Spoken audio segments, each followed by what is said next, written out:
हम लोग कामेश्वर सिंह दरभंगा संस्कृत विश्वविद्यालय से प्रोफेसर हमारे गुरुजी भी यहाँ पर उपस्थित हैं, उनको प्रणाम करके हम गुरुजी सत्र का प्रारंभ करें। आज बच्चों का ही सत्र है। किया जाए जी, जिसमें बच्चे ही हाँ, तो आज आप लोगों को इस सत्र में एक सूत्र कारक, अभी तक आप लोगों को कारक प्रकरण और परिभाषा प्रकरण पढ़ाया जा चुका है। तो हम इनमें से आप कोई भी एक सूत्र लेकर के 5 से 10 मिनट तक आप लोग इसमें अपनी जो भी आप लोगों ने समझा है वह सारी बातें कहेंगे। ठीक है, तो हम प्रारंभ जो है सबसे पहले कामेश्वर सिंह से ही करते हैं। तो पहले कौन बोलेगा? विभव।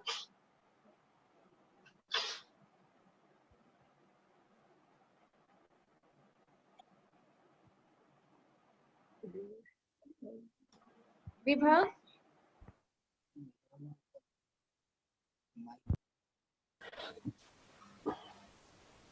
एक व्यक्ति वहां से रहेंगे, फिर चाहे असम यूनिवर्सिटी से, फिर जयपुर कैंपस से, एक एक व्यक्ति हर कोई बोलेंगे। तो पहले विभव, कोई भी एक सूत्र जो आपने पढ़ा है उस पर बोलो।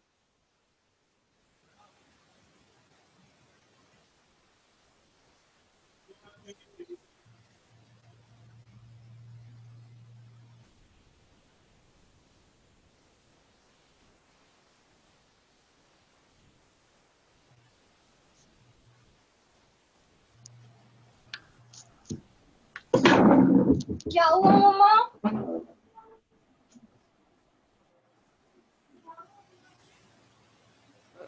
हल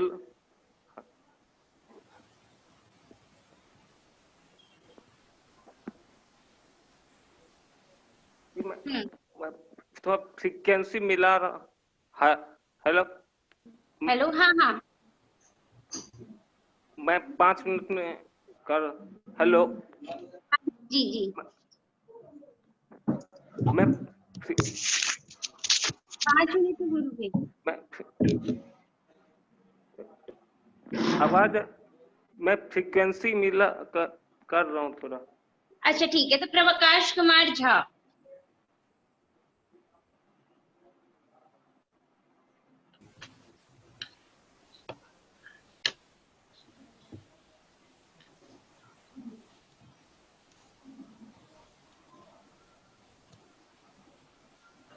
वाणी न आगच्छति, अनम्यूट करो तू।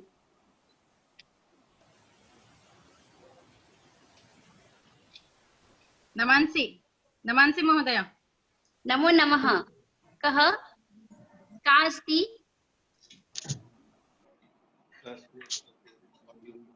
प्रकाश कुमार झा, आवाज नहीं आ रही है।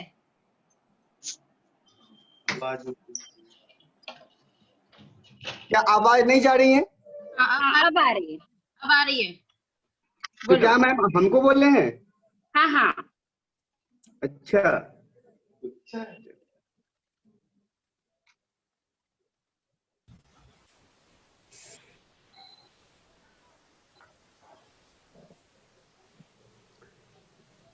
सबसे पहले इस कक्षा में उपस्थित समस्त गुरुजनों को मेरा सादर प्रणाम और समस्त प्रतिभागियों को मेरा प्रणाम। इसमें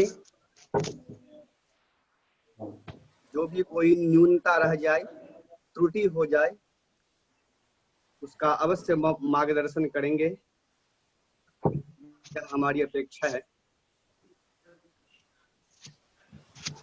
आवाज जा रही है क्या? हाँ आ रही है, बोलो। आ रही है।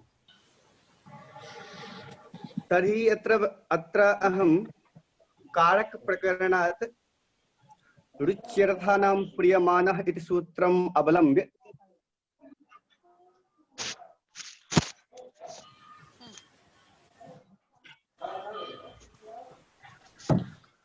ध्वनिर्गच्छति खलु? श्रूयते श्रूयते।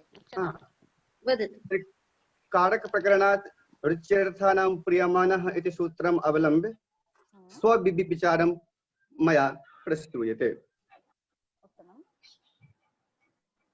रुच्यर्थानां प्रियमाणः सूत्रमिदं द्विपदात्मकं वर्तते। कारके इति सूत्राधिकारे पठितेऽस्मिन् सूत्रे संप्रदानमित्यस्यानुवृत्तिः कर्मणायमभिप्रैति स्वसंप्रदानम् इति सूत्रेण भवति। अत्र अर्थात् सूत्रे पदद्वयं वर्तते। प्रथमं पदं रुच्यर्थानां, द्वितीयं पदं प्रियमाणः। रुच्यर्थानाम् इति पदं षष्ठ्यन्तं, प्रियमाणः इति पदं प्रथमान्तं वर्तते। रुच्यर्थानाम् अर्थात रुच धातु, रुच अभिप्रीतो धातोः उणादि इन प्रत्ययेन रुच्यते इति रुचिः। रुचिः अर्थः येषां ते रुच्यर्थाः। रुचिः अर्थः येषां ते रुच्यर्थाः, तेषां रुच्यर्थानां, तेषां रुच्यर्थानां। प्रियमाणः प्रीतो धातोः शाणच प्रत्ययेन प्रियमाणः अर्थात समवायेन प्रीत्याश्रयः। प्रियमाणः अर्थात समवायेन प्रीत्याश्रयः। अतः एवं प्रकारेण सूत्रस्यार्थः भवति यत् रुच्यर्थानां धातूनां प्रयोगे यः प्रियमाणः अर्थः स संप्रदान संज्ञकः भवति या स संप्रदान संज्ञः स्यात्। हाँ, यथा हरये रोचते भक्ति, यथा उदाहरण स्वरूपेण सिद्धांत कौमुद्यां समुल्लिखितं वर्तते हरये रोचते भक्ति। अत्र रुच्यर्थक धातोः रोचते इति पदेन प्रियमाणः हरिः वर्तते। अत्र रुच्यर्थक धातोः रोचते इति पदेन प्रियमाणः हरिः वर्तते। अतः हरौ इति संप्रदान संज्ञा भवति। अतः हरौ इति संप्रदान संज्ञा भवति। तथा हरये इति साधु। तर्हि अत्र हरये रोचते भक्ति इति उदाहरणे भक्तिः हरौ स्वविषयाम् अर्थात भक्ति घटक विषयां प्रीतिं जनयति। यतोहि वाक्येऽस्मिन् कर्तृपदेन भक्तिरवस्थिता वर्तते। यतोहि वाक्येऽस्मिन् अर्थात हरये रोचते भक्तिः इति वाक्ये इति प्रयोगे इति उदाहरणे कर्तृपदेन भक्तिः अवस्थिता वर्तते। अत्र उच्यते च धातुपात्य व्यापाराश्रयः कर्ता। कर्ता नाम धातुपात्य व्यापाराश्रयः अर्थात धातौ अवस्थितः यः व्यापारः, धातौ अवस्थितः यः व्यापारः तस्य व्यापारस्य आश्रयः अधिष्ठानः भक्तिरस्ति। तस्य व्यापारस्य आश्रयः अधिष्ठानः भक्तिरस्ति। मूलेऽपि समुल्लिखितं, सिद्धांत कौमुद्यां मूलेऽपि समुल्लिखितं यत् हरिनिष्ठ प्रतीतेर्भक्ति कर्त्री। तर्हि प्रश्नः भवति यत् भक्तिः कस्य प्रियं वा ईप्सितं। भक्तिः कस्य प्रियं वा ईप्सितं। तर्हि उत्तरं समायाति यत् हरेः। भक्ति हरेः प्रियं। तदनुसारेण भक्तिगत व्यापार प्रयोज्य प्रीत्याश्रयः हरिः अर्थात भक्तिगत व्यापार प्रयोज्य प्रीत्याश्रयः भक्ति हरिः। एतस्मात् कारणात् हरेः कर्मत्वं प्राप्तम्। हरेः कर्मत्वं प्राप्तं परञ्च अपवादत्वात् न भवति। एवं अत्र को नाम रुचिः इति जिज्ञासायां समुद्घाटितं सिद्धान्तकौमुद्यां यत् अन्यकर्तृकोऽभिलाषो रुचिः। अन्यकर्तृकोऽभिलाषो रुचिः अर्थात् अन्येन कृतः अभिलाषः इच्छा रुचिः कथ्यते। अन्येन कृतः इच्छा वा अभिलाषः रुचिः कथ्यते। तर्हि हरये रोचते भक्तिः इत्यत्र भक्तिरेव हरौ प्रसन्नता प्रीति इच्छा वा रुचिः समुत्पादयति। भक्त्या प्रसन्नः प्रीयमानः अत्र हरिः वर्तते। भक्त्या प्रसन्नः प्रीयमानः हरिः वर्तते। अतः हरौ संपदान संज्ञा अर्थात् चतुर्थी विभक्ति भवति। पुनश्च प्रश्नः समुपस्थितो भवति यत् प्रीयमानः किं? तर्हि देवदत्ताय रोचते मोदकः पथि। देवदत्ताय रोचते मोदकः पथि यद्यपि अत्र पंथा प्रीयमानः नास्ति। यद्यपि अत्र पंथा प्रीयमानः नास्ति तथापि सूत्रे अप्रयुज्यमान प्रीयमानत्वात् पथिः इत्यत्रापि संप्रदानं स्यात्। यदा देवदत्ताय रोचते मोदकः पथे एवं असंगतं प्रयोगं न भवेत् एतदर्थं सूत्रे प्रीयमानः आवश्यकः। सूत्रे प्रीयमान शब्दस्य किं प्रयोजनं किं तात्पर्यम् इति प्रश्ने परिप्रश्ने अत्र प्रीयमानः किम् इति शंका समागच्छति। यदि सूत्रे प्रीयमान इति शब्दस्य ग्रहणं न भवति तर्हि सूत्रस्य अर्थः किं भवति? रुच्यर्थानां प्रयोगे संप्रदानं स्यात्। रुच्यर्थानां प्रयोगे संप्रदानं स्यात्। यदि रुच्यर्थानां धातूनां यः प्रीयमान तदा प्रीयमानस्य अर्थः न भवति सूत्रस्य।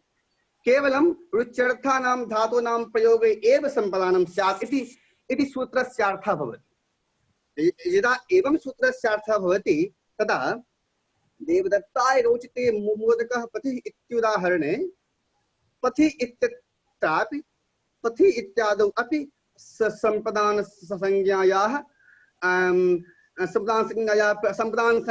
प्राप्ति भविष्यति। अतः पथि अतः एवं असंगतं रूपं भविष्यति यत् देवदत्ताय रोचते मोदकः पथे पथि न भुक्ता पथे भविष्यति। अतः सूत्रे अप्रयुज्यमाने प्रीयमानत्वात् पथि इत्यत्रापि संप्रदानं संज्ञा स्यात्। तदा देवदत्ताय रोचते मोदकः पथे एवं असंगत प्रयोगं न भवेत्। सर्वत्र सूत्रे प्रीयमानः आवश्यकः। अतः सूत्रे प्रीयमानः आवश्यकः अस्ति। पुनः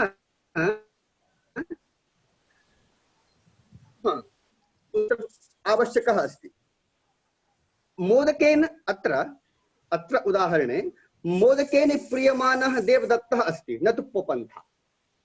मोदकेन अर्थात मोदक पदेन प्रीयमानः अत्र देवदत्तः न तु पंथा।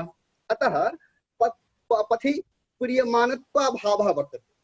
पथि प्रीयमानत्वाभावः वर्तते। अतः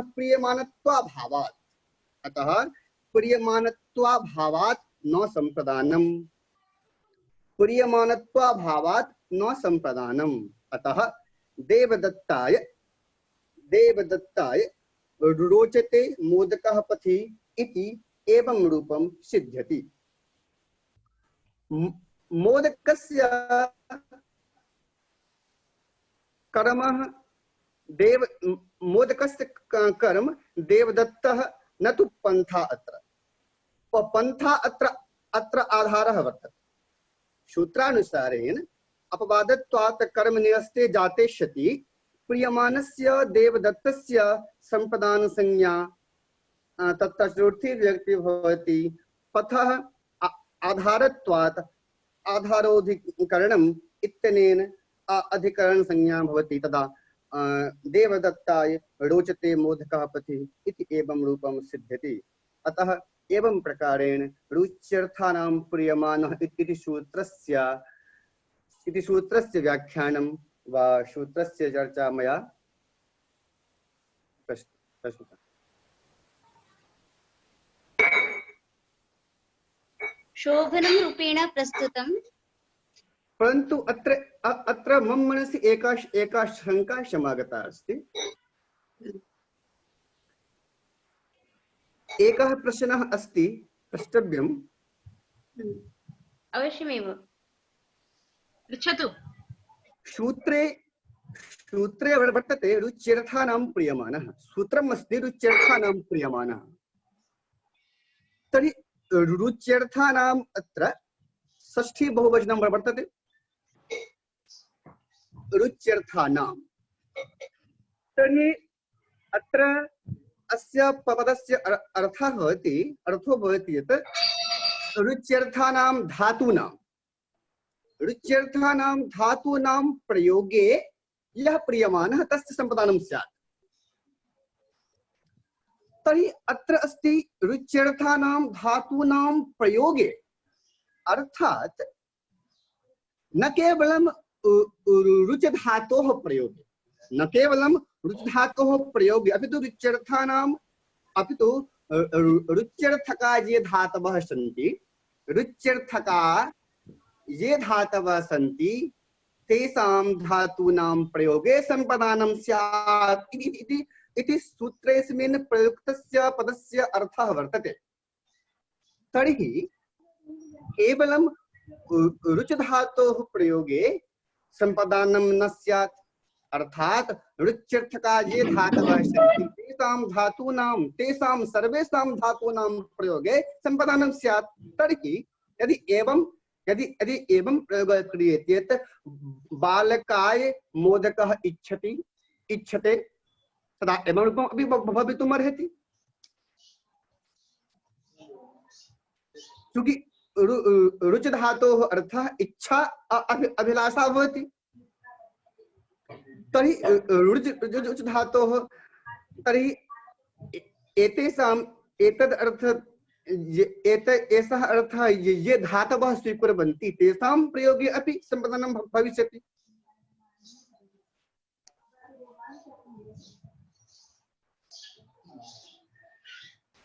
किम् अत्र सन्देहः कः भवताम्? यत् बालकाय मोदकः इच्छति किम् एवं भवितुम् अर्हति? मोदकः प्रथमा? हाँ। प्रथमा कस्मिन् अर्थे? बालकाय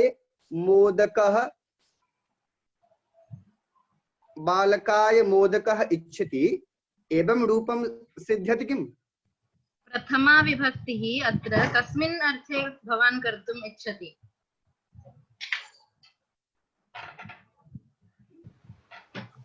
कर्तर्थे? नाम मोदकः कर्ता? न, मोदकः कर्ता भविष्यति। प्रकाश जी भवतां कथनस्य यः आशयः विद्यते अत्र इक् धातो अपि माने रुच्यर्थः अभिलाषते इत्यपि रुच्यर्थः तत्रापि एवं प्रयोगः स्यात्। रुच्यर्थकाः ये केचन धातवः सन्ति तेषां प्रयोगे तत्र संप्रदानं भविष्यति। तत्र संप्रदान करने न कश्चित् दोषः। तदा तदा रुच्यर्थका के सन्ति धातवः इति अन्वेषणं विधातव्यम्। अन्वेषणं विधातव्यम्। अर्थात तत्र इच्छते अभिलषते इत्यादि इत्यादयः धातवः सन्ति। अन्येपि भवितुं शक्नुवन्ति। मम कथनस्य एवमेव तात्पर्यं यत् रुच्यर्थकानां धातूनां प्रयोगे अभिसंवदानं भविष्यति इति। आम्, निश्चितमेव भविष्यति, निश्चितमेव भविष्यति। धन्यवादः सर्वेषाम् आचार्याणाम्। उत्तमा प्रस्तुतिः आसीत् भवतां। सम्यक् रूपेण रुच्यर्थानां प्रीयमाणः इति सूत्रं भवता प्रस्तुतं। भूयांसि अभिनन्दनानि। धन्यवादः।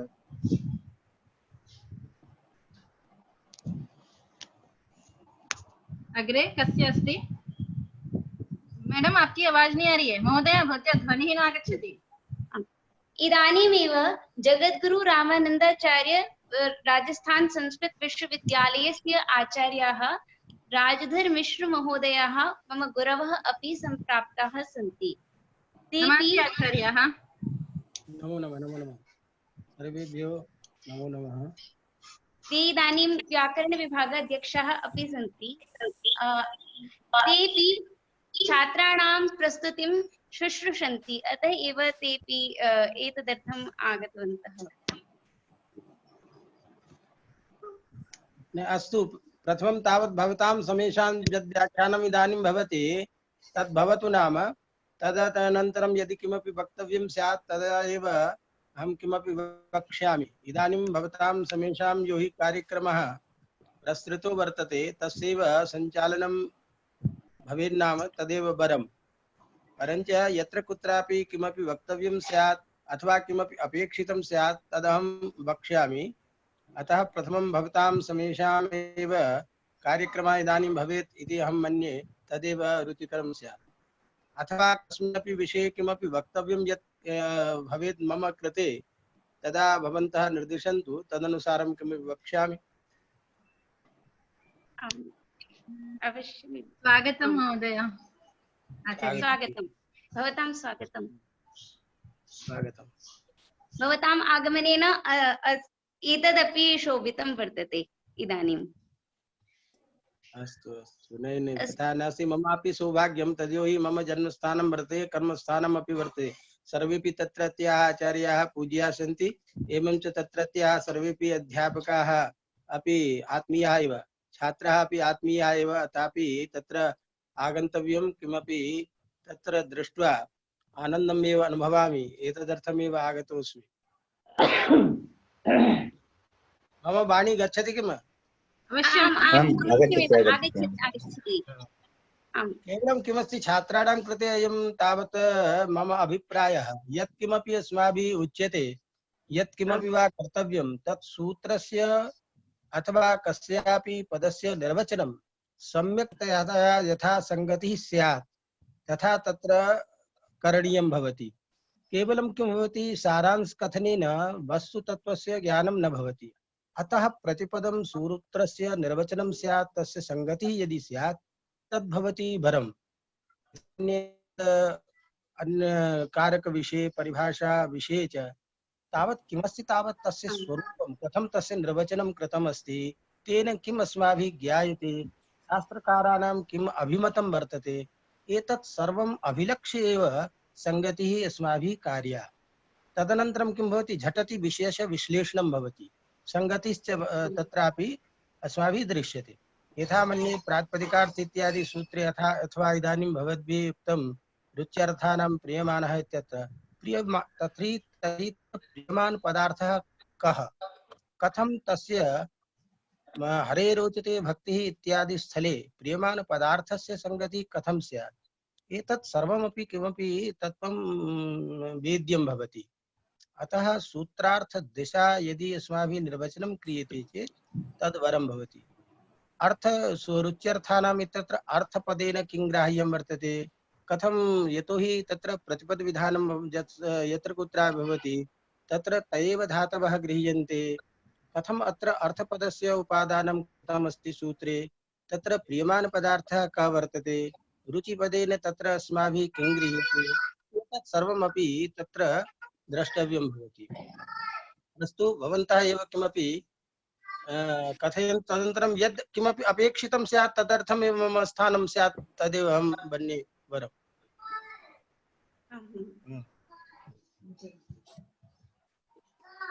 तर्हि प्रारम्भं कुर्मः।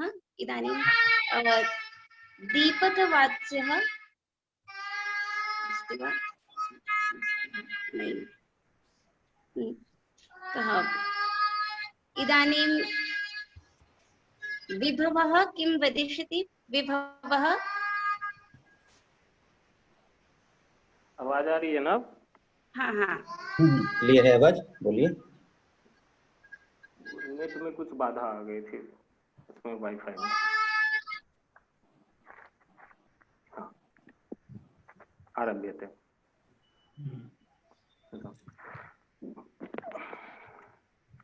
कर्पूर गौरम करुणावतारम संसार सारम भुजगेन्द्रहारम सदा वसंतम हृदयारविंदे भवम भवानी सहितम नमामि।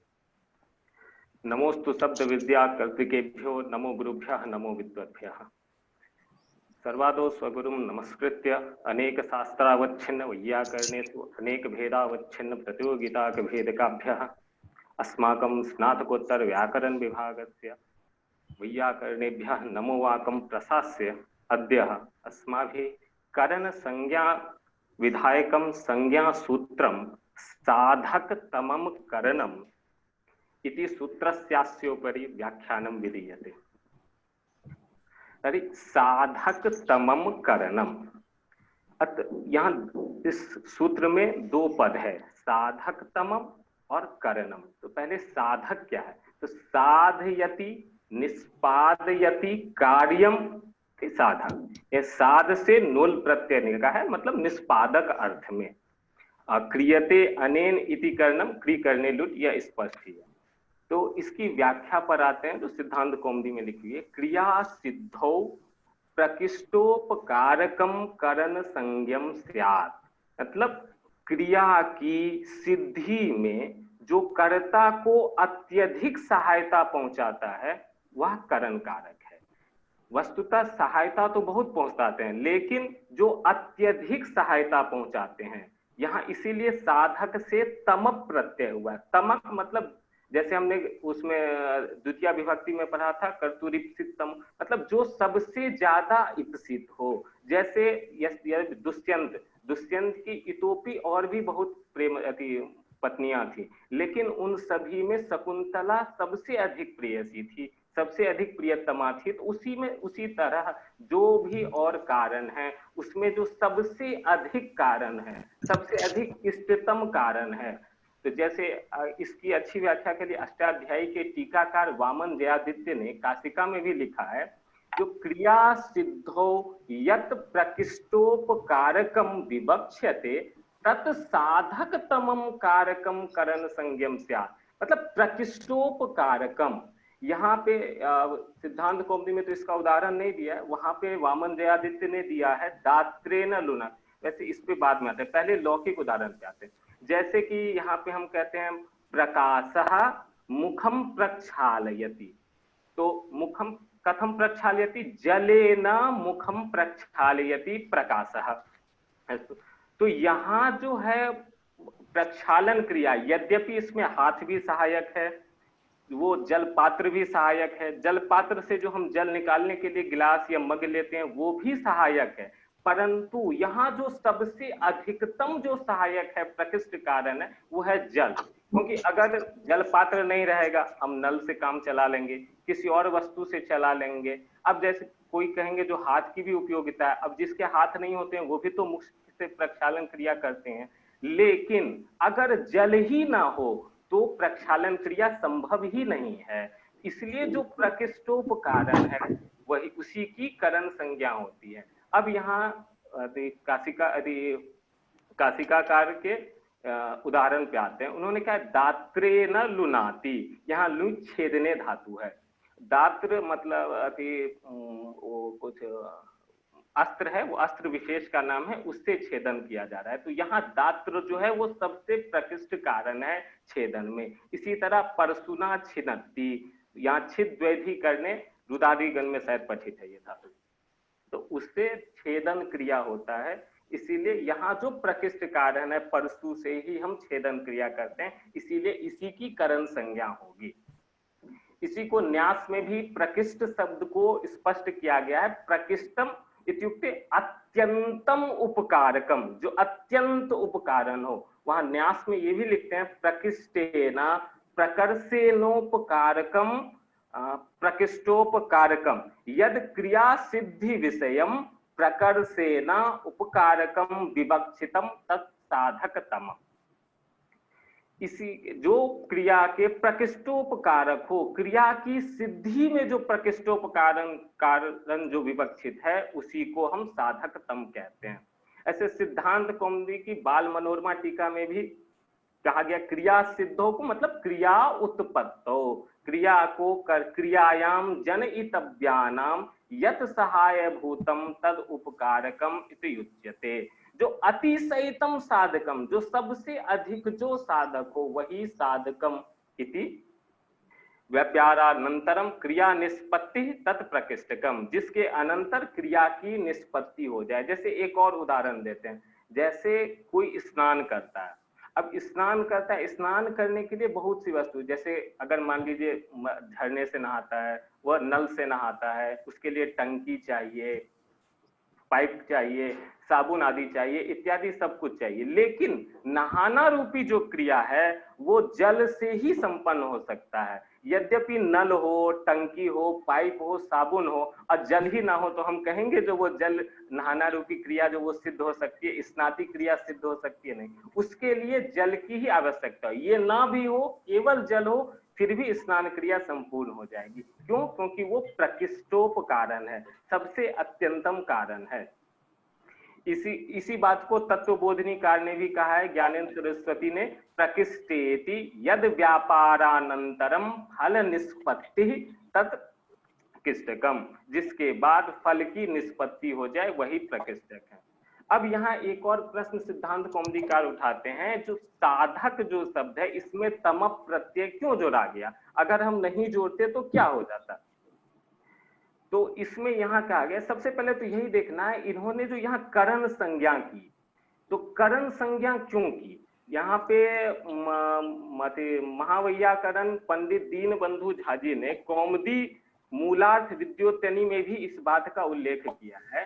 जो संज्ञा जो है वो तो छोटी होती है, मतलब लघुअर्थ संज्ञा करणम होता है। संज्ञा हो जैसे भौ संज्ञा, नदी संज्ञा, टी संज्ञा, तो ये इतनी बड़ी संज्ञा है क र न संज्ञा, ये महासंज्ञा करने की आवश्यकता क्यों पड़ी? और अगर की है तो इस महासंज्ञा के फल से तो स्वयं ही अर्थ निकल रहा है, तो फिर साधक शब्द क्यों जोड़ा? अगर साधक जोड़ा तो फिर वो अपने अर्थ को कहने में समर्थ है, तो फिर इसमें तम प्रत्यय क्यों जोड़ा है? मतलब ये पहले उनका प्रश्न है, प्रश्न ये है तो ये क्यों जोड़ा गया? तो इसी में ये कहते हैं जो अन्वर्थ, ये जो महासंज्ञा है ये अन्वर्थ संज्ञा। अन्वर्थ क्या? अनुअर्था यस्मिन, जिसका अर्थ उसके प्रकृति और प्रत्यय से ही गम्यमान हो, वही अन्वर्थ संज्ञा है। फिर साधक लगे तो साधक तमम अर्थ का बोध करा देगा, तो पुनः तमप क्यों जुड़ा? तो इस तरह क्या है, जो अगर नहीं जुड़ेंगे तो सर्वावयवत्वेन जो अधिकरण बनेगा उसकी अधिकरण हो जाएगी, अन्य की नहीं होगी। जैसे अगर ये नहीं जोड़ते तो सर्वावयवाति सिद्ध जो अधिकरण होगा केवल उसी में, जैसे तिलेसु तैलम में तो बन जाएगा, क्या कहता है, सप्तमी हो जाएगा, क्योंकि उसमें अब जैसे कटे आस्ते, अब हम कटी पे तो पूरा फैल के नहीं बैठते हैं, तो वहां अधिकरण नहीं हो पाता। अधिक्रियते अस्मिन, यहाँ लुट हुआ। तो गंगायाम घोषा है, तो गंगायाम घोषा में भी हम सप्तमी नहीं कर पाते। इस चीज को काव्य प्रकाशकार ने अच्छे से समझाया कि गंगायाम घोषा इत्यत्र तटस्थ्य घोषाधिकरणत्व सिद्धये गंगा शब्दः स्वार्थं पर्यति इत्यमादो लक्षणेन एषा लक्षणा। गंगायाम घोष जो है इसमें घोष के अधिकरणत्व की सिद्धि के लिए गंगा शब्द अपने जल प्रवाह मुख्य अर्थ का परित्याग कर देता है और गौण अर्थ को अपनाता है। इसीलिए कहा गया तटादि नाम ही गंगादि शब्द प्रतिपादने तत्व प्रतिपत्तौ। और इसी आधार, मुख्य आधार के अतिरिक्त गौण आधार में भी अधिकरण संज्ञा और सप्तमी विभक्ति होगी, इसी को कहा गया है। इसीलिए यहाँ पे तमप ग्रहण किया गया है। ये बहुत अच्छी बात है। हाँ, यहाँ या संज्ञा सासा फलवती, तो जितनी संज्ञाएं हैं वो फलवती होती है। तो यहाँ पे करण संज्ञा क्यों कहा गया? तो इसीलिए क्यों जो करती करणयों से इसकी तृतीया विभक्ति हो। जैसे वृद्धि आदेश में भगवान पाणिनि वृद्धि संज्ञा करते हैं, क्यों करते हैं? जो वृद्धि रेचि से इसका विधान हो सके, वृद्धि संज्ञा हो सके। अस्तु न हम वैयाकरणा साहित्यस्य छात्रोस्मि तथापि यद ज्ञानम मति सामर्थ्यं च तद उपस्थापितम् यदि कापि त्रुटि स्यात् यदि वा अज्ञाने किमपि अपशब्दम असाधु शब्दम उच्चारितम तर्हि क्षन्तव्यो मया अवसरं प्रदानार्थं धन्यवादो मन्ये नमः। नहीं, साधु निर्वचनम बहुत सम्यक कृतम भवता। अब जैसे कि आपने ये बातें कही, तो ये तो सीधा मान लीजिए एक प्रश्न होता है कि भाई मुझे अत्यंत अर्थ को लेना है, तो अत्यंत अर्थ को लेने के लिए तमप ग्रहण करना पड़ेगा, क्योंकि अत्यंत, मेरी आवाज आ रही है शायद? हाँ। तो मतलब मेरा मूल तात्पर्य है कि ये प्रश्न पहले कैसे बना, इस पर एक विचार जरूर होना चाहिए। क्योंकि हमें जब इष्ट है कि हमें अत्यंत साधक चाहिए, तो अत्यंत साधक अर्थ तो बिना तमप का हो नहीं सकता है।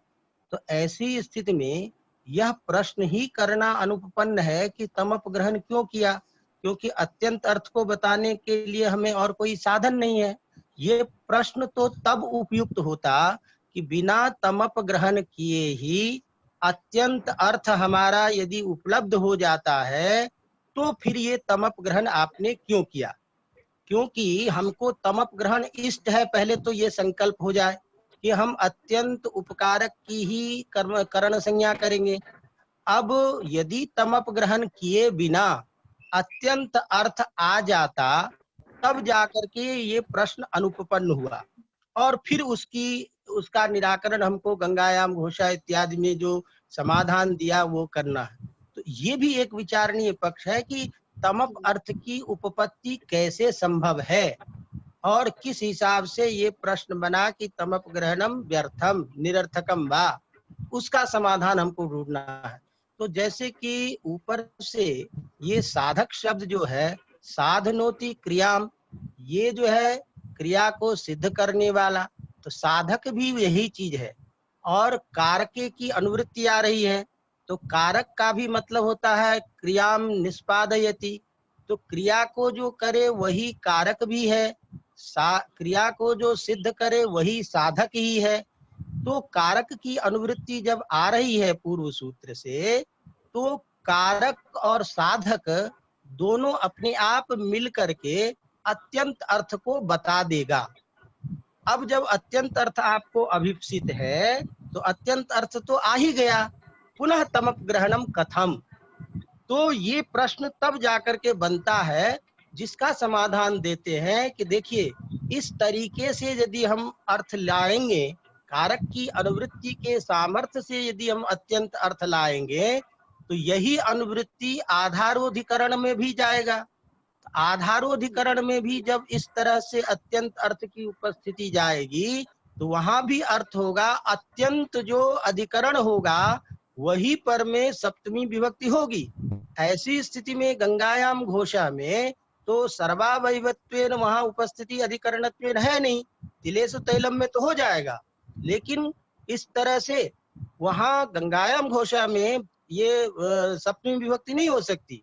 अतः इस तरह का अर्थ कारक में तमप ग्रहण का जो आपने ये तरीका अभी अपना रहे हैं, कारक की अनुवृत्ति के सामर्थ्य से, ये किसी भी कारक प्रकरण के अन्य सूत्रों में इस तरह का अर्थ नहीं जाएगा।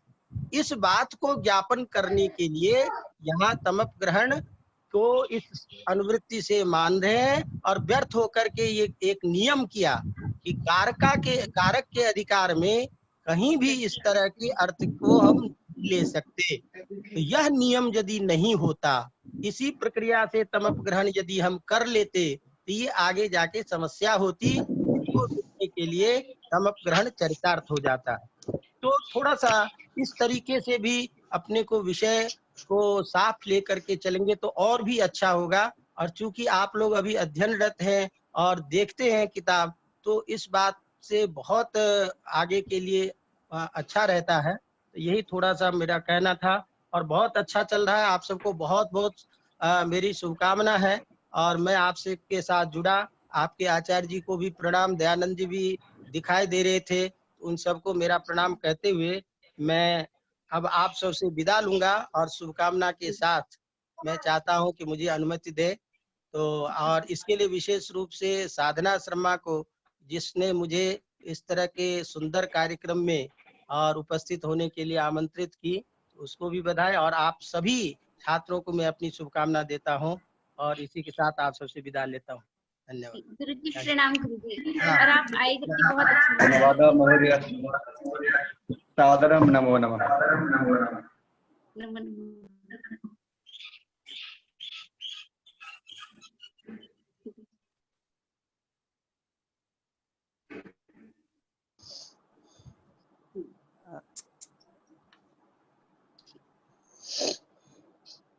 अग्रिमं क्रमं कोमल शर्मा।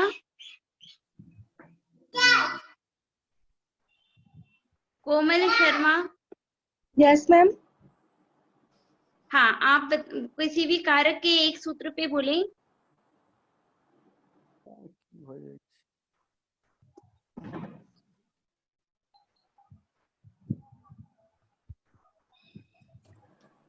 किं महोदयः व्याख्यावसरे प्रश्नं कर्तुं शक्यते वा? छात्रे हि अथवा अत्र उपस्थातुं शक्यते। अत्र तु कर्तुं शक्यते किन्तु छात्रे हि न। आम् आम् आम्। यतोहि तेषाम् एतत् अयं कार्यक्रमः तु तेषाम् उत्साहस्य वर्धनार्थम् अस्ति। आम् आम् आम् आम् आम्। अस्तु, एतत् निधाय एव भवितव्यः। अस्तु। आम् आम्। अस्तु, तर्हि कोमल शर्मा।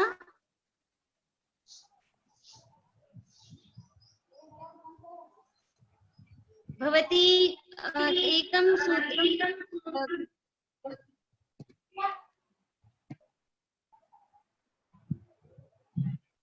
दिवेश झा।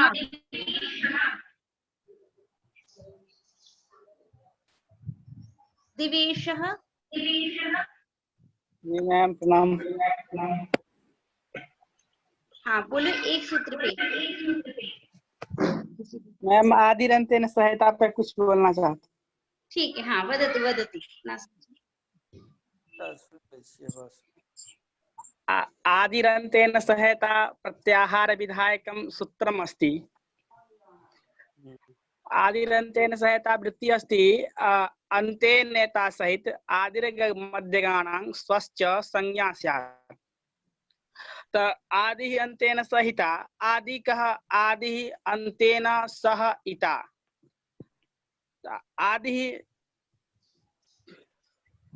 आदि अन्तेन सह इतः। आदि इत् संज्ञा कः अस्ति? इत् पदस्य को अर्थः? इत इति माहेश्वर सूत्रों की अंतिम वर्ण इत संज्ञक होते हैं। जैसे अयुण में नकार, ऋलिक में ककार, एवं में इत्यादि इत संज्ञक वर्ण होते हैं। और हल क्या है? तो हल माहेश्वर सूत्र में हैवर्ट से लेकर लण पंडित जितने भी वर्ण हैं सभी हल वर्ण हैं। ये व्यंजन। एक मिनट दिवेश जी गुरु जी। हाँ साधना जी, मेरा बैटरी लो हो गया है, इसलिए हाँ अब हम जाने की अनुमति लेते हैं। अच्छा चल रहा है, मेरा आशीर्वाद है सबको। आप लोग देखिए। धन्यवाद ठीक है, मैं जी। धन्यवाद गुरु जी, आप आए गुरु जी, वो बहुत अच्छा लगा गुरु जी। धन्यवाद। बहुत सुंदर, बहुत सुंदर। सबको मेरी शुभकामना, सबको आशीर्वाद। सविता जी आपको भी, सबको ठीक।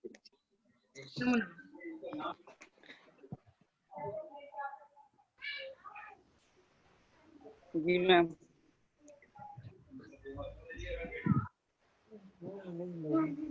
निवेश जी मैम। बोलो। हाँ, कहाँ वो बोलो प्रत्याहार पे। आदि अंतेन सहिता, आदि अंतेन सह इता।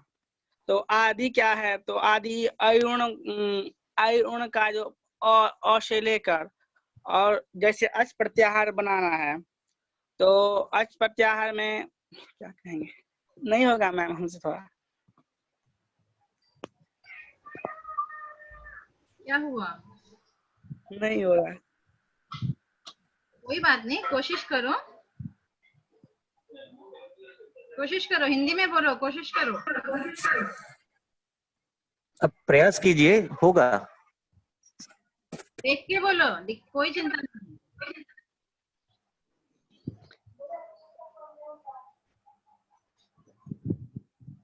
दिवेश जी मैम। दिवेश बहुत अच्छा हो रहा है, बहुत अच्छा कर रहे हैं आप, अच्छा से बोलिए। में देख के बोलो, कोई दिक्कत नहीं है, लेकिन बोलो। जैसे अंतिम इत्संज्ञक वर्ण से युक्त आदि वर्ण को हम प्रत्याहार कहते हैं। प्रत्याहार का प्रथम वर्ण अपना तथा इत्संज्ञकों को छोड़कर मध्यगामी सभी वर्णों का बोधक होते हैं। जैसे अण इति अ इ उ वर्णानाम संज्ञा, जैसे अ इ उ वर्ण संज्ञा संज्ञा, ऐसे अण प्रत्याहार में अ इ उ वर्ण अपना भी और स्वयं मध्यगामी वर्णों को बोध कराता है। इसी प्रकार से अच प्रत्याहार में अयुण से लेकर ए ओज के चकार तक जितने ही प्रत्याहार के वर्ण है उसमें इत्संज्ञक वर्ण को छोड़कर सभी वर्ण प्रत्याहार के आते हैं। इसी प्रकार अल प्रत्याहार सभी वर्ण समामनायों को बोध कराता है। हाँ ठीक है, बिल्कुल। और आगे चलो। फिर इसमें एक मतलब क्या अब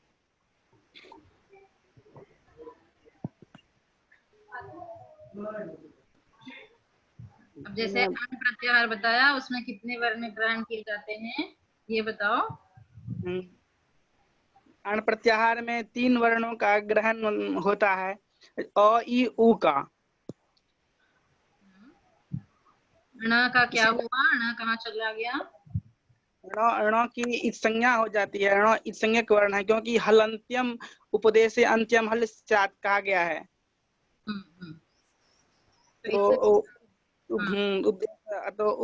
इत शब्द की जानकारी हमें हलंत्यम सूत्र से होती है। हल पद क्या है?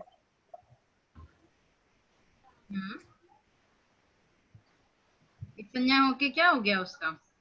इस संज्ञा हल मतलब हल प्रत्याहार हायवर से लेकर और हल के लकार संज्ञक वर्ण 14 वर्ण की जो होती है वहां तक, मतलब सभी व्यंजन वर्ण संज्ञक हो गए। हाँ, तो जब इत हो जाता है फिर क्या होता है? जब इत होने से इस संज्ञा होने से उसका लोप हो जाता है। हाँ, कौन से सूत्र से? हलंत्यम से। हलंत्यम से तो इत संज्ञा होती है। लोप किससे होता है? तस्य लोप। हाँ, लोप, तस्य लोप से लोप हो जाता है। ठीक, बहुत अच्छा, ठीक है, बढ़िया। और कुछ बोलना है? हाँ। फिर इसमें आदिरंतेन सहायता और हलंत्यम में कुछ दोष हैं, तो हाँ बताओ। बहुत बढ़िया, अच्छा बहुत अच्छा बोल रहे हो। बोलो। तो जैसे आदिरंतेन सहायता में इत की ज्ञान होता है, उसी के हल की ज्ञान के लिए हमें हलंत्यम सूत्र की आवश्यकता होती है। फिर हल क्या है तो उसके लिए हमको हलंत्यम पढ़ना पड़ेगा। फिर इत क्या है उसके लिए आदिरंतेन देखना पड़ेगा। इसी प्रकार दोनों सूत्रों में अध्याहार हो जाती है कुछ। अध्याहार की अन्योन्याश्रय, अन्योन्याश्रय दोष, हाँ अन्योन्याश्रय दोष, अन्योन्याश्रय दोष हो जाता है। फिर उसका कैसे परिहार होता है? फिर क्या किया गया है उसके लिए? दिवेश,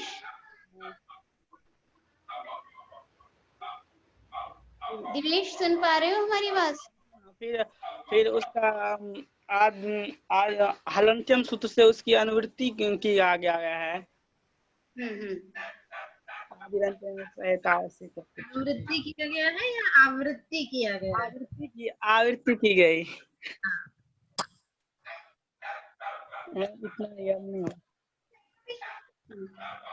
आवृत्ति करके क्या किया है? हलंत्यम और हलंत्यम इस प्रकार 2 बार आवृत्ति की है ना?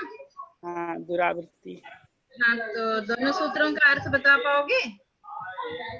हाँ बोलो। जैसे हलंत्यम में एक, अगर हलंत्यम जो पहला है उसमें हलंत्यम में हल पद को लेते हैं तो हल का तो 14वां जो है जो हल, बस उसमें हो और लो 2 ही की हो, मतलब हो सकती थी। हाँ। और इधर दूसरा हलंत्यम कहता है हैवरट से लेकर यहाँ के हल पर्यंत तक, इसी का दोष, मतलब इसीलिए 2 सूत्र उसको दुरावृत्त किया गया है। तो 2 सूत्र लेने से इस प्रकार क्या हो गया? अन्योन्याश्रय दोष हो गया, दोष का वारण हो गया, दोष हट गया, है ना? दोष का वारण हो गया। बहुत अच्छा प्रयास किया। जी मैम। हाँ मैडम, आपकी आवाज नहीं आ रही है।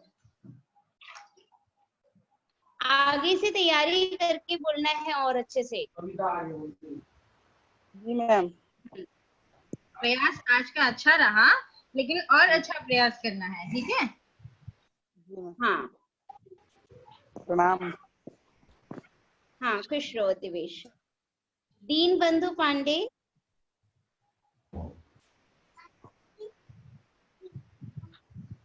दीन बंधु,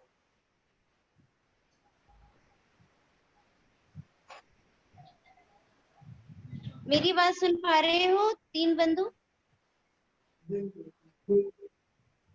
हाँ सुन रहे हो? बस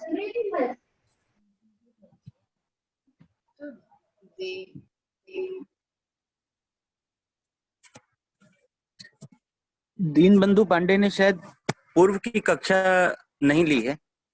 अच्छा, हाँ ये मुझे भी लग रहा है कि आज ही आएंगे। ठीक है, बोलेंगे कि नहीं? सूत्र पे अगर आप बोलना चाहते हैं तो है तो ये व्याकरण की नहीं आपके से। कहाँ के छात्र हैं आप? ये एलपीएस से हैं। ठीक है। आवाज नहीं आ रही है?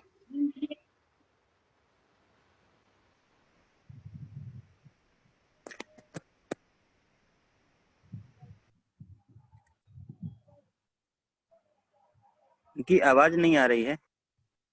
चलिए कोई, जब तक मैं ये कनेक्ट होते हैं तब तक मैं और उसको बोलते हैं। रचना। जी मैम। हाँ आप बोलो। दोनों में से कोई एक बोलो। नहीं, हाँ पहले एक बोलो फिर दूसरा बोलूंगा। क्रमशः। नाम सर। कौन बोल रही है? पहले रचना बोल दो फिर शालिनी बोलना।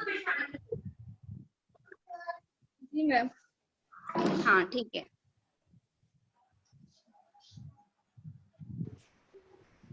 मैम मेरा कर्म संज्ञा में से सूत्र है तथा युक्तम चानिप्सितम। इस सूत्र संख्या है 40। इस सूत्र में 3 पद है, तथा युक्त च अनिप्सितम। तथा युक्तम इप्सम युक्तम च तथा युक्तम अनिप्सितम। 3 पद च अनिप्सितम। ये हाँ लग रहा है नेटवर्क इश्यू हमारे यहाँ पे।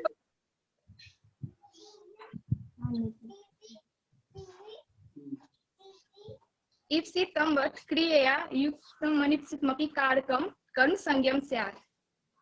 इसका सामान्य अर्थ है क्रिया से युक्त इप्सितम के समान अनिप्सित की भी कारक संज्ञक होने के साथ साथ कर्म संज्ञक होता है। जहां पर कर्म के लिए क्रिया होती है वहां कर्म इप्सित होता है।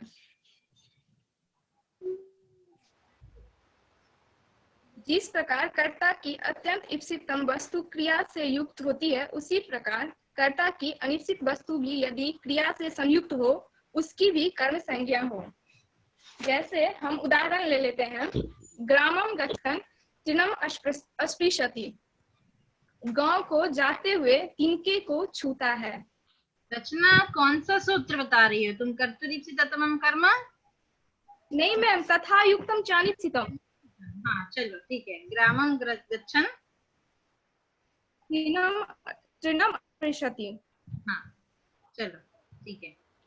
गांव को जाते हुए तिनके को भी छूता है। इसमें कर्ता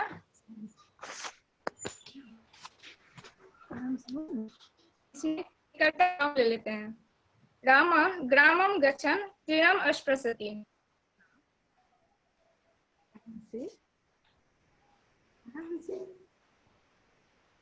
यहाँ ग्रामम और तिनम दोनों में कर्म संज्ञा हुई है।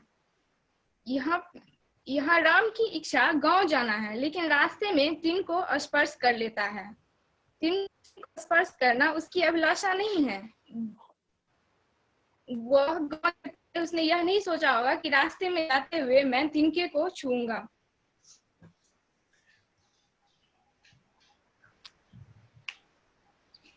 वह गांव कर्ता का इप्सित है, फिर भी जाते जाते तिनके को अनायास वह स्पर्श कर लेता है, इसलिए यहाँ पर तिनके की भी कर्म संज्ञा हो जाती है। अब यहाँ पे एक दूसरा उदाहरण भी ले लेते हैं। ओदनम भुंजानो विषम भुंक्ते, भात खाते हुए विष को खा लेता है। इस उदाहरण में खाने वाले को विष इप्सित नहीं है, लेकिन भोजन क्रिया द्वारा कर्ता का प्राप्त इष्टतम ओदन है। भूंगते क्रिया के साथ योग होने पर प्रकृति सूत्र से अनिश्चित होने पर भी विष की कर्म संज्ञा हुई। इसके फलस्वरूप विष में द्वितीय विभक्ति हुई। मैम हो गया? हाँ तो विष अनिप्सित कैसे है? विष इप्सित भी तो हो सकता है ना? इप्सित इसलिए क्योंकि जो कर्ता है जो वो भोजन खाना चाहता है, मतलब उसको ओदन, उसका इप्सित इष्टतम ओदन खाना है, मतलब चावल को खाना है। उसके द्वारा वो विष खा लेता है। उसका इष्टतम विष खाना नहीं है, उसका इष्टतम भोजन मतलब ओदन खाना है।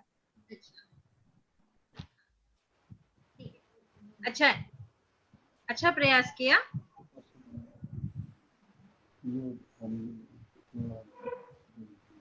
हाँ अब शालिनी बोलेगी क्या? जी मैम। जी मैम।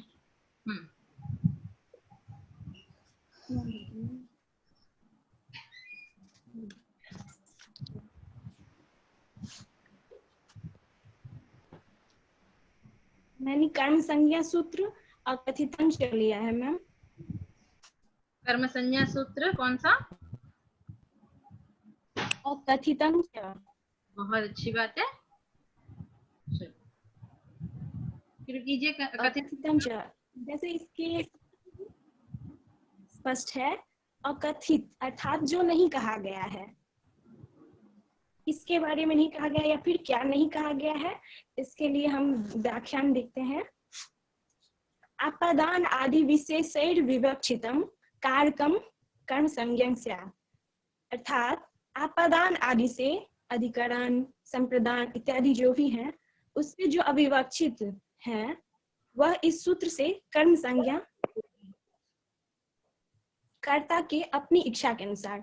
अर्थात जब कर्ता चाहता है अपनी इच्छा के अनुसार तो वह आपादान या फिर कोई और अन्य सूत्र के स्थान पे अविवक्षा करके अकथितंश इस सूत्र की सहायता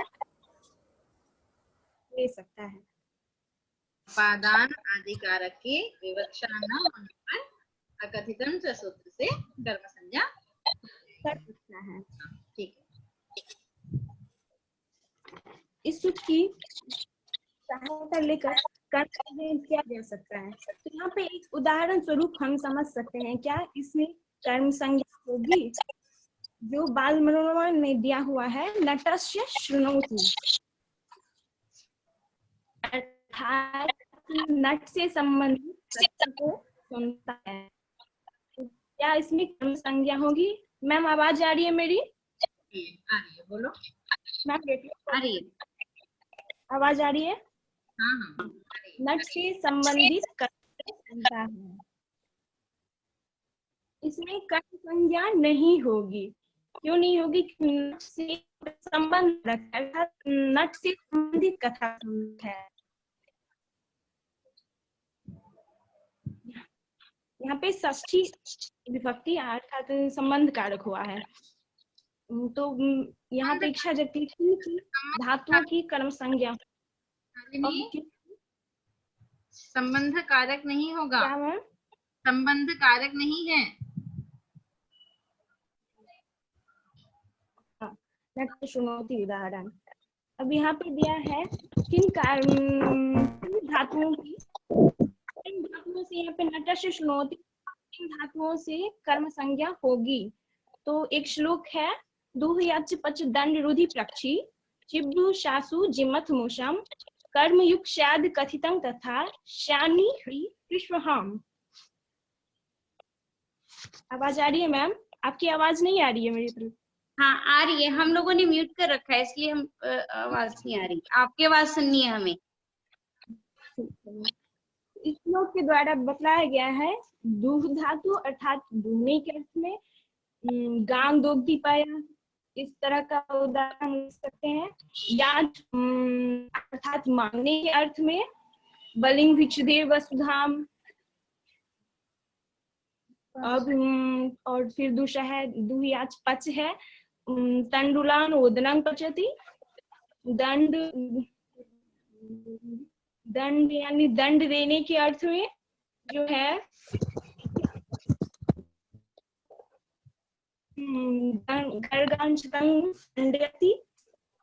रुधि है, रुध यानी रोकने के अर्थ में, ब्रजम अवरुद्धि ब्रजम गाम। उसके बाद है प्रक्ष है, पूछने के अर्थ में, मानवकम पंथानम पृच्छति, ठीक है चुनने के अर्थ में, वृक्षम अवचिनोति फलानी। द्रु है बोलने के अर्थ में, तास तास है शासन शासन उपयोग, तास है उपदेश देने के अर्थ में, शास्तिवा गुरु शिष्यं शास्तिवा जी यानी जीतने के अर्थ में, मथ मथने के अर्थ में, मुस चुराने के अर्थ में। और अलग से यह 12 धातु है, अलग से 4 है, नी ह्री कृष्ण कृष्ण अर्थात ग्रामं। यहाँ पे हम उदाहरण स्वरूप ले सकते हैं, ग्रामं अजा नयति हरति कर्षति, ग्रामं अजा कर्षति वहति वा। मैम आवाज आ रही है मेरी? हाँ आवाज आ रही है। बोलिए। ग्रामं अजाम नयति, अजा नयति नहीं होगा, अजाम नयति। उसके बाद है अर्थ निबंध नियंग संज्ञा, अर्थात इन की समानार्थक अर्थ वाले धातुओं की भी अकथितम च से कर्म संज्ञा होगी। जैसे बलिंग भिक्षुदेव वसुधाम, मानवकं धर्मं भास्ते अभिधर्ते वक्ति इत्यादि इत्यादि। ठीक है, इन धातुओं के अर्थ में भी संज्ञा होगी। हम इस सूत्र की सहायता ले करके यहाँ पे भी कर्म संज्ञा कर सकते हैं। बस मैम हो गया मेरा। हो गया? हाँ मैम बस अच्छा कहा। अच्छा रहा, प्रयास अच्छा था।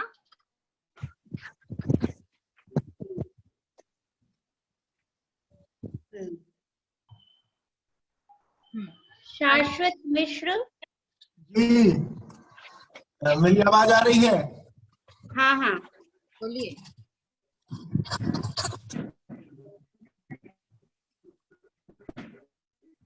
यत्पाद नुपुरध्वानैः श्रुतयः श्रुतिमागताः स्पन्दमाणां मणिद्वीपे वन्दे सीतां महेश्वरीं। नमः श्री गुरुपादुकाभ्याम्। अधुना नमः स्वस्ति स्वाहा स्वधालं वसद्योगाच्च इति सूत्रम् अधिकृत्य किञ्चित् वच्मि। साधु। सूत्रमिदम् अष्टाध्याय्यां द्वितीयाध्यायस्य तृतीयपादे सप्तदशतमं सूत्रं सिद्धान्तकौमुद्यां कारकप्रकरणे च 83+500तमं सूत्रं वर्तते। अधुना अस्य सूत्रस्य विच्छेदः। नमश्च स्वस्तिश्च स्वाहा च अलं च वसच्च तेषाम् इतरेतर योगद्वन्द्वो इति नमः स्वस्ति स्वाहा स्वधा अलं वषडः तेषां योगः नमः स्वस्ति स्वाहा स्वधा अलं योगः तस्मात् नमः स्वस्ति स्वाहा स्वधा अलं वषट् योगात्। योगः नाम युज्यते इति योगः। युज् धातोः कर्मणि घय कृते योग शब्दः सिद्ध्यति। अस्मिन् सूत्रे चतुर्थी संप्रदाने अनेन सूत्रेण चतुर्थी इत्यस्य अनुवृत्तिः प्राप्यते। सूत्रे अस्मिन् नमः शब्दस्य भवति करशिरस्संयोगानुकूल व्यापारः तथा च स्वस्ति इति शब्दः आशीषार्थे प्रसिद्धः दान स्वीकारे अपि। एवं स्वधा वषट् स्वाहा एते शब्दाः देव हविर्दाने प्रसिद्धा तथा चोक्तं स्वाहा श्रौषट् वौषट् वषट् एते पंच शब्दा देव हविर्दाने वह्नि हविर्हुतौ वर्तन्ते। स्वधा इति पितृहविर्दाने व्यवह्रियते यथा चोक्तं स्वधास्तवे स्वधान्तं मंत्रमुच्चार्य पितृभ्यो देहि चेति च। स्वाहा शस्ता देवदाने पितृदाने स्वधा परा इति। अनन्तरम् अस्य सूत्रार्थः क्रियते। नमः स्वस्ति स्वधा स्वाहा अलं वषट् एभिर्योगे चतुर्थी विभक्ति भवति। सिद्धान्त कौमुद्याम् अस्य प्रथमम् उदाहरणम् अस्माभिः दृश्यते हरये नमः इति। अत्र हरये नमः इत्यत्र तादर्थस्य शेषत्व विवक्षायामपि चतुर्थी भवति। अनन्तरम् एकः परिभाषा प्रस्तूयते उपपद विभक्तेः कारक विभक्तिर्बलीयसी इति। सूत्रमिदम् उपपद विभक्तिर्विधायक सूत्रम्। उपपद विभक्तिर्नाम पदांतर योग निमित्तका विभक्ति उपपद विभक्ति अर्थात पदम अपेक्ष एषा विभक्तिर्भवति न कारकम अपेक्ष। नमस्करोति देवान् इत्यत्र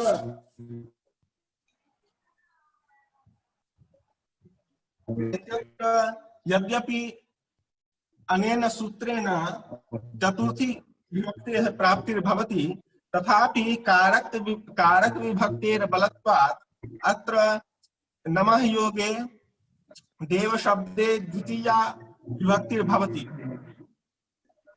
अनन्तरं सिद्धान्त कौमुदीकारेण प्रजाभ्यः स्वस्ति अग्नेये स्वाहा पितृभ्यः इमानि उदाहरणानि प्रस्तूयन्ते। प्रजाभ्यः स्वस्ति इत्यस्य स्वस्ति इत्युक्ते प्रजा शब्देन चतुर्थी विभक्ति भवति। अग्ने स्वाहा इत्यस्य द्रव्यमिति अर्थः। स्वाहा अस्य पदस्य योग अग्नि इति शब्देन चतुर्थी विभक्ति प्राप्यते। पितृभ्यः स्वधा इत्यत्रापि स्वधा इति योगे पितृ शब्देन चतुर्थी विभक्ति प्राप्यते। सूत्रे अलमिति पदस्य अर्थः पर्याप्त अर्थे भवति इति सिद्धांत कौमुदीकारेण स्पष्टीकृतम्। बालमनोरमायामपि अलमित्यनेन पर्याप्त्यर्थक शब्दानां ग्रहणमिति। अनन्तरं तेन दैत्येभ्यो हरिरलं प्रभु समर्थ शक्त इत्यादयः सिद्धांत कौमुदीकारेण प्रस्तूयते। अर्थात दैत्येभ्यो हरिरलं पर्याप्तम् इत्यर्थः। ब्रह्मादियोगे षष्ठ्यपि साधु तस्मात् अत्र हेतुः अस्माभिः दृश्यते। तस्मै प्रभति स एषां ग्रामणीः इति पाणिनीयं सूत्रम्। तथा च कवि माघस्योक्तिरपि अत्र दृश्यते प्रभुर्बुभुर्षुर्भुवनत्रयस्य इति। अथ वषट् शब्दस्य उदाहरणं सिद्धांत कौमुदीकारेण प्रस्तूयते। वषडिन्द्राय चकार ग्रहण उद्देश्यं पुनर्विधानतः यथा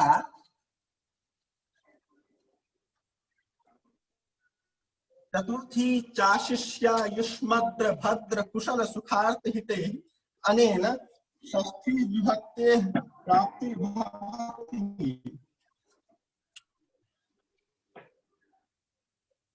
तथा च इमां षष्ठी विभक्तिं बाधित्वा एतदर्थं चकारस्य ग्रहणम्। उदाहरणं च स्वस्तिः गोभ्यो भूयात् इति कथित्वा अहं विरमामि। उत्तमम्। शोभनम्। उत्तमं प्रस्तुति। उत्तमम्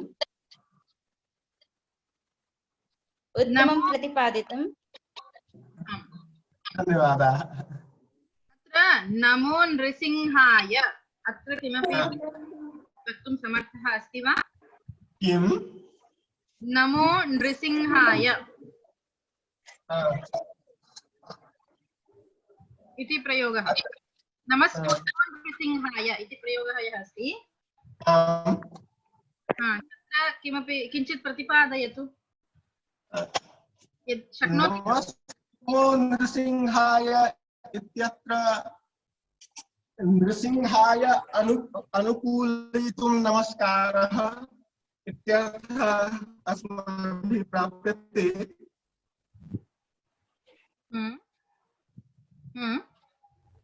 अत्र नमः पद योगे नृसिंह शब्देन चतुर्थी विभक्ति भवति इति। नमः मम तात्पर्यं नमः पदं नास्ति, केवलं नमस्कुर्मः इति पदम् अस्ति। सूत्रे तु नमः योगे चतुर्थी इति उक्ता सूत्रकारेण। तर्हि नमस्कुर्मः इति प्रयोगे कथं तत्र शक्नोति वा? नम धातोरर्थः अत्र प्राप्यते इति कारणात्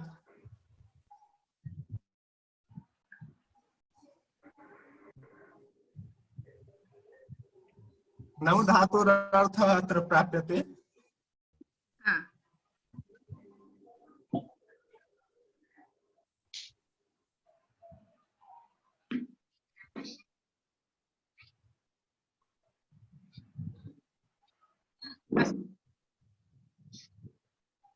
अस्तु नाम द्विसिंहम् अनुकूलयितुं नमस्कुर्मः भविष्यति। तर्हि अत्र नमः योगे चतुर्थी इति सूत्रेणैव चतुर्थी भविष्यति वा? मन्ये आम्।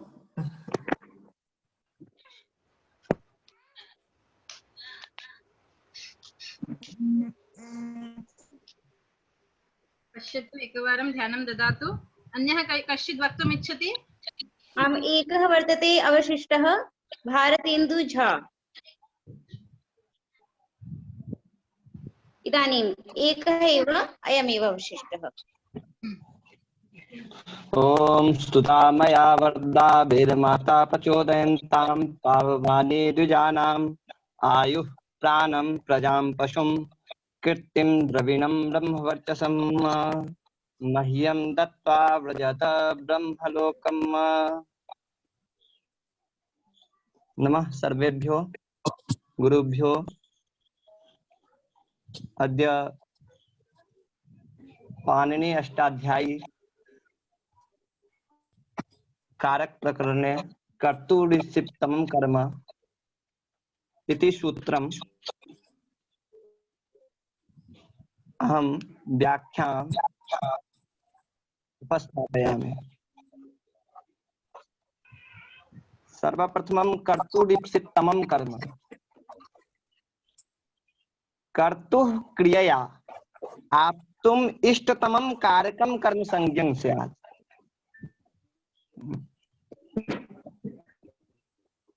कर्ता कश्चित् क्रिया निवर्तयति,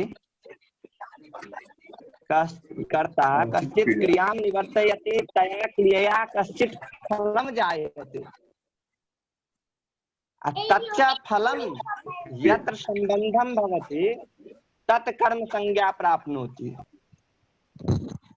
तथा च कर्तुः स्वक्रियाजन्य फलेन संबन्धुम् इष्यमानः कारकं कर्म संज्ञं स्यात्।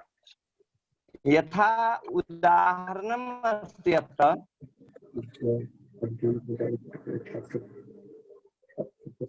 अर्चकः विष्णुं भजति। अर्चकः विष्णुं भजति। अत्र भज धातु अर्थ पुष्टि रूप फलम तदा अनुकूल क्रियया च भजन क्रियया आश्रय अर्चकः अत्र अस्ति। अतः अर्चकः कर्ता अत्र अर्चकः अस्ति। कर्तु अर्चकस्य भजन क्रिया जनक पुष्टि रूप फलेन संबंध इष्यमानः विष्णु। अत्र विष्णु कर्म एव अस्ति। भजन नाम पूजनादि भजन भजन पूजनादि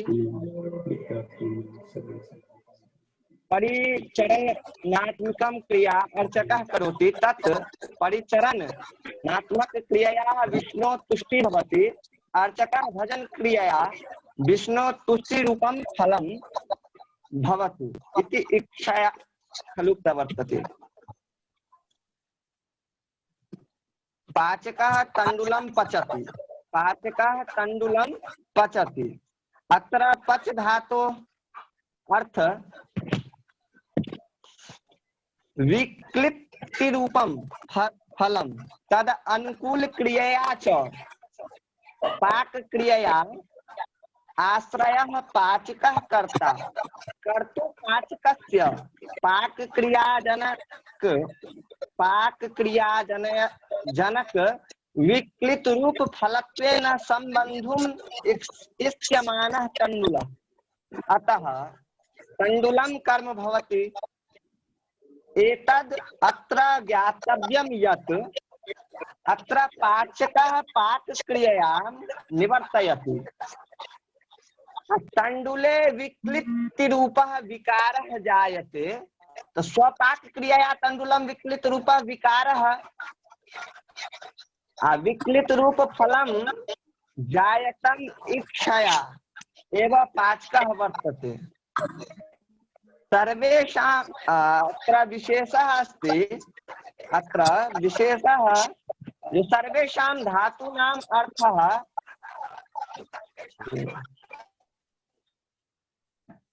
अत्र सर्वेषां धातूनाम् अर्थः फलं क्रिया च भवति, फलं क्रिया च भवति। धातवश्च सकर्मका अकर्मकाश्च इति द्विधा, धातु द्विधा, सकर्मक अकर्मकश्च इति। तत्र सकर्मक धातु यदा प्रयुज्यते तदा फलम् एकत्र भवति, यदा तत्र सकर्मक धातु यदा प्रयुज्यते तदा फलम् एकत्र भवति। क्रिया अन्यत्र भवति, फलं यत्र भवति तत् कर्म, अतः एव फलाश्रयः कर्म इत्युच्यते। क्रिया यत्र भवति सः कर्ता, अतः एव क्रियाश्रयः कर्ता इत्युच्यते। यथा पाचकः तंडुलं पचति, पच धातु अर्थ विक्लित रूपम फलम तद अनुकूल क्रिया च विक्लितः तंडुले, अतः तंडुलम कर्म क्रिया पाचके वर्तते, अतः पाचकः कर्ता। अकर्मक धातु यथा प्रयुज्यते तदा फलम क्रिया च कर्तरि एव भवतः। यथा चंद्र वर्धते, वृद्ध धातु अर्थ वृद्धि रूपम फलम तद अनुकूल क्रिया च एतत् अनुकूल क्रिया च तद उभयमपि कर्तरि चंद्रे एव वर्तते इति कथित्वा अहं विरमामि।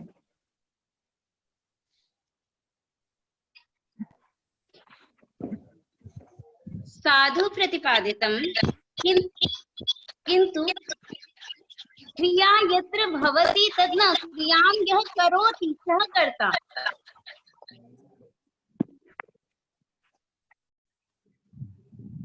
सम्यक्।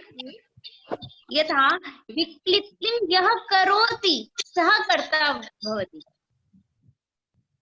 पाकादि क्रियां यः करोति सः वर्तते कर्ता।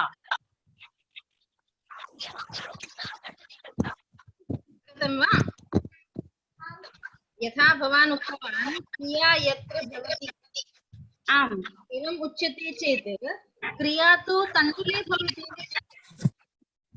विक्लित्ति रूप क्रिया तण्डुले भवति, तर्हि तण्डुलः अपि कर्ता स्यात्।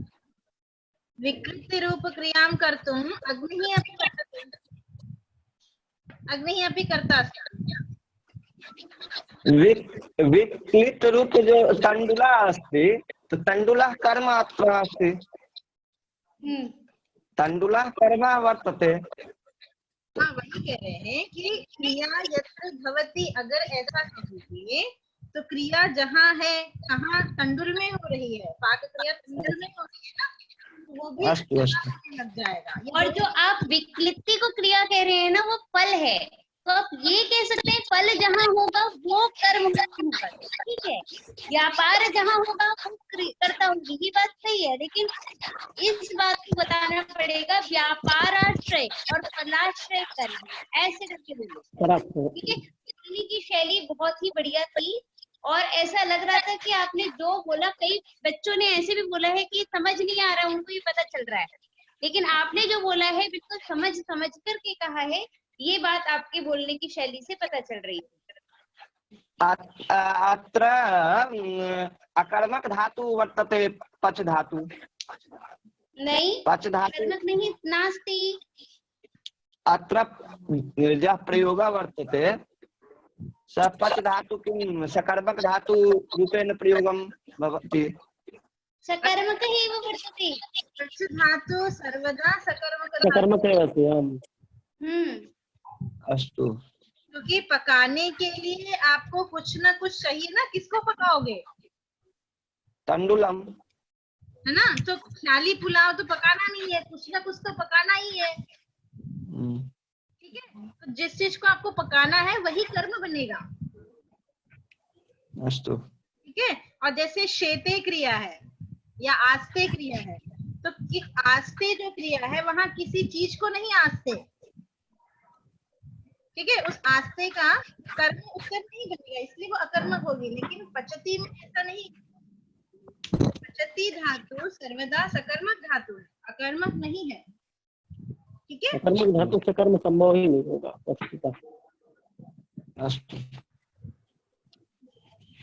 तो ये बहुत अच्छा रहा, जबरदस्त। मुझे लगता है मैडम सबका हो गया है, सभी ने भाग ग्रहण कर लिया है। ये हमारे लिए बहुत अच्छी बात रही, हमें बहुत अच्छा लगा आप लोगों का भाग ग्रहण करना। सभी अच्छा बोले हैं, सबको शुभकामनाएं। आप लोगों ने हमारा उत्साह और भी बढ़ा दिया। क्यों मैम, आप क्या कहना चाहेंगी? बिल्कुल, हाँ, बहुत ही अच्छा लगा सबके बोलने से, और हमें लगा कि हमने जो पढ़ाया है वो कुछ न कुछ पदवान रहा। और सबसे बढ़िया बात ये रही कि कई छात्रों ने संस्कृत में रखा है अपना। हाँ, ये मुझे बहुत अच्छा लगा, मुझे भी। क्योंकि पढ़ाने के समय ये संदेह हो रहा था बीच बीच में कि संस्कृत में बोलने पे कौन कौन ग्रहण कर सकता है, ये समझ में नहीं आ रहा था। तो आज के सेमिनार से ये बहुत अच्छा मतलब उत्तम रहा कि संस्कृत में बोलने पर भी कई छात्र अच्छे से समझ सकते हैं, ये पता चला। बिल्कुल, हाँ। कुछ छात्रों के साथ थोड़ी दिक्कत है, वो भी हो जाएगा, कोई दिक्कत नहीं। वो भी सुनने के संस्कार से वो भी सब कुछ ठीक हो जाएगा। बहुत अच्छा लगा। अब मैं आप लोगों से पूछना चाहूंगी, आप लोगों का अनुभव कैसा रहा आज के दिन का? एक एक करके कोई बोलना चाहते हैं तो बोलिए। बहुत अच्छा रहा, और इस प्रकार के कार्यक्रम होने से छात्रों में एक बहुत ही उत्साहवर्धक कार्यक्रम है यह। हाँ, यही सोच करके ही हम लोगों ने ये किया किसी मंच पर किसी हठात किसी मंच पर आकर बोलने से, अपने घर में बैठकर बोलना, यह एक प्रकार से बहुत बड़ा अभ्यास है, और इसी अभ्यास से मंच पर आकर भी बोल सकते हैं। बिल्कुल। इसीलिए यही हमारा आशय था और यही हमारा प्रयास भी था। किसी को जबरदस्ती नहीं थी, लेकिन फिर भी बहुत सारे छात्रों ने भाग लिया, ये बहुत अच्छा रहा। और कोई कुछ कहना चाहेगा? जी मैम, मेरे लिए बहुत अच्छा रहा, क्योंकि मुझे बहुत डर लग रहा था, मैं बोल नहीं पा रहा था, फिर भी मैं कुछ बोला इसके लिए। आपको तो बहुत बहुत आभार, बहुत बहुत धन्यवाद। कभी मतलब बोल नहीं पा रहा था, क्या मतलब कुछ समझ में नहीं आ रहा था क्या कहें, कुछ नहीं बोला उसके लिए। लेकिन आपने बहुत अच्छा बोला और बहुत अच्छा प्रयास था दिवेश जी। मैं एक बात कह दूं दिवेश जी, आपने बहुत जबरदस्त बोला। उसके लिए आप जब उसका जो आज आप प्रत्याहार संज्ञा सूत्र का जो आप कर रहे थे, अच्छा कर रहे थे, एक बार उस सूत्र की जो वृत्ति है उसको देखिए, उसके बाद उसका अर्थ कैसे करना है वो घटा करके बताएं, अथवा आप आपके लिए ज्यादा रहेगा। जैसे आपने बताया था उसके, मैम अगर समय हो तो मैं एक मिनट बोल दूं। हाँ हाँ, बिल्कुल बिल्कुल, बोलिए। हाँ आदिरंतेन संहिता को जो आप अर्थ द्योतित कर रहे थे, जब अंते नेता सहित आदिर मध्य का नाम, तो अंत इत संज्ञक वर्ण के साथ उच्चार्यमाण जो आदि वर्ण, तो जब हम प्रत्याहार में ले जाएंगे, तो जब जैसे आपने अण में घटाया, तो अण में ये बताइए अंत इत संज्ञक वर्ण जब आप लंतम की सहायता से इत संज्ञा करेंगे अणाकार की, तो अंत इत संज्ञक वर्ण हुआ अण, तप सहित उच्चार्यमाण आदि वर्ण हुआ संपूर्ण अण, वह अपना तथा मध्यगामी वर्णों का बोध कराएगा। तो फिर मध्यगामी जो वर्ण है उसके आ ई उ, तो तो प्रत्यय विधायक आप हाल से बड़ा अच्छा बोल अक्षर में हल पदार्थ का ज्ञान वस्तुतः हलंत्यम को नहीं है, क्योंकि हलंत्यम तो इस पदार्थ का ज्ञान और इस पदार्थ का ज्ञान जो है वह आदिरंत्यन संहिता को नहीं है। तब दोनों परस्पर जो है आश्रित हुए एक दूसरे के, इसलिए वहां अन्योन्याश्रय दोष बना। इसको एक बार आप पंक्ति से अगर सिद्धांत कौमुदी देखेंगे, मेरा तो बड़ा दिन का अभ्यास छूटा है, तो आधुनिक में आ गए हम बहुत दिनों से, तो उस पर आप थोड़ा सा वो करिएगा, फिर अगर मुझे अवसर मिला तो मैं उस पर एक बार देख के मैं भी उसमें चर्चा करना चाहूंगा।